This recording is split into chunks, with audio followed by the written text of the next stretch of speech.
C'est toujours plein d'émotions que Stéphane Kowalski sillonne les rues de Belleville, le quartier de prédilection que son grand-père a tant photographié.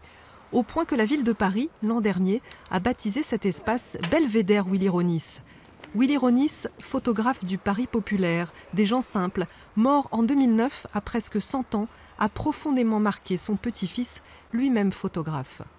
C'était un grand-père très occupé, qui était quand même accessible et visible, mais c'est vrai que la photographie était quand même omniprésente en permanence dans sa vie, et c'est vrai que c'est ce qui l'a tenu en fait si tard et qui lui a donné de l'énergie pour finir en beauté sa vie de photographe. Willy Ronis a laissé à son petit-fils 6000 clichés et archives documentaires. C'est parmi cette succession qu'Arcurial a sélectionné 160 photos pour sa vente aux enchères.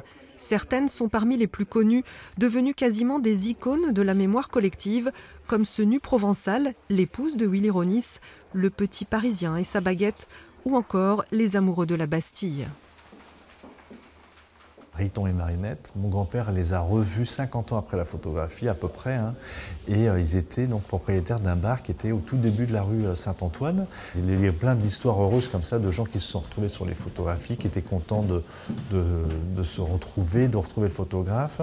Les clichés mis en vente offrent un panorama complet de l'œuvre de Willy Ronis. Paris, ses cafés, ses vieux métiers, les Français au travail ou en grève, comme la célèbre Rose Zenner, syndicaliste des usines Citroën. Mais aussi des portraits moins connus d'artistes ou écrivains qui étaient ses amis, comme Sartre, Picasso, Cocteau ou Isabelle Huppert.